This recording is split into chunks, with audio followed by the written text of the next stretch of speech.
Let's talk about Google Assignments. To create a Google assignment, you can go into the module that you want to add it into and just go to plus, assignment, create assignment, or you can just go into assignments and create a new assignment. You give the assignment a name, just like you normally would, put any directions and any things that the students may need for the assignment, right, like you normally would. Do all the things that you're supposed to with points and all that. But when you get to submission type, this is where things change. You go to Online, External Tool, Find External Tool, and look for Google Assignments. And you want the one that is not expiring. So LTI 1.3. Once you've got that one, it's going to ask you to connect your account.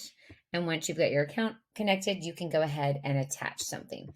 If you're doing something that is maybe writing, you might want to also turn on the plagiarism checker. Google Assignments work great if you're trying to give every student a copy of something, like some sort of template that you want that to then have them do their own thing with. So once you've created that template, you tap it and tap Add, and it's going to go ahead and attach.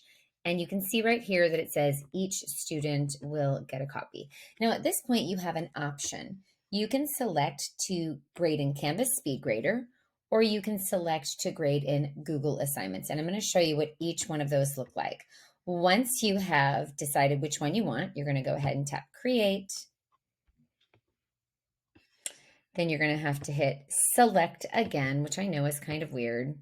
And it will actually then create the assignment. Of course, finish the assignment directions.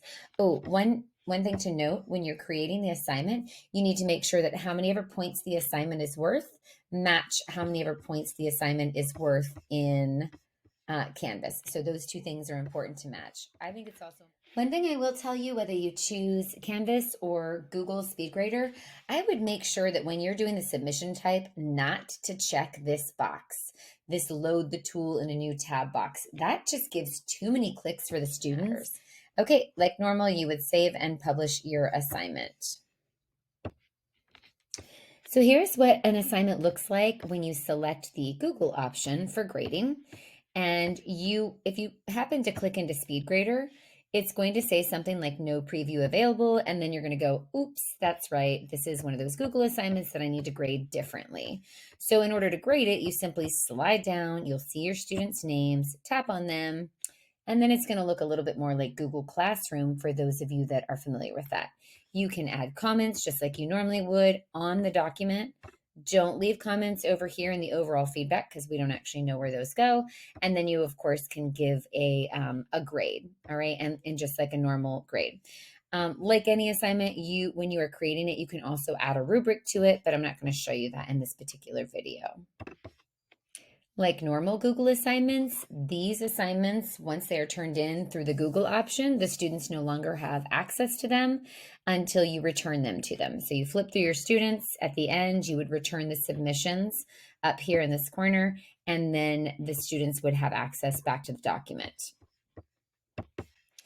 Now, this is the same assignment, both a different class, and I was just experimenting to see what it would look like. So this is what this assignment looks like when you choose Canvas, right? So again, it kind of looks the same, right?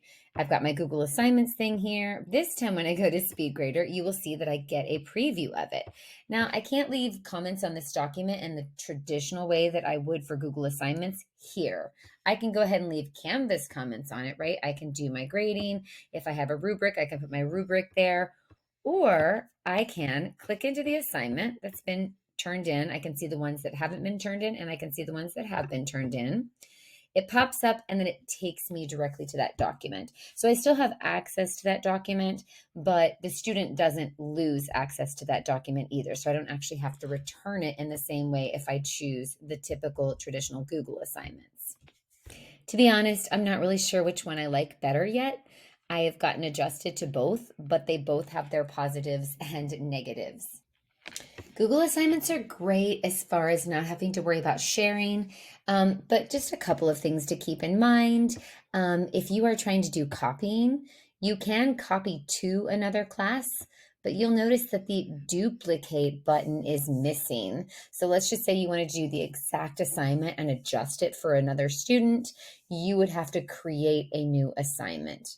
Another thing to note, once I have attached that Google Doc or slide or whatever it is to my Google assignment, I can no longer adapt that template. I can't adapt it without having to basically recreate the assignment. But one really cool thing is I can actually go in to the assignment, an individual kid's assignment, and adapt it for that kid. I'm a big fan of Google assignments. You just kind of have to work through some quirks and decide which way works best for you.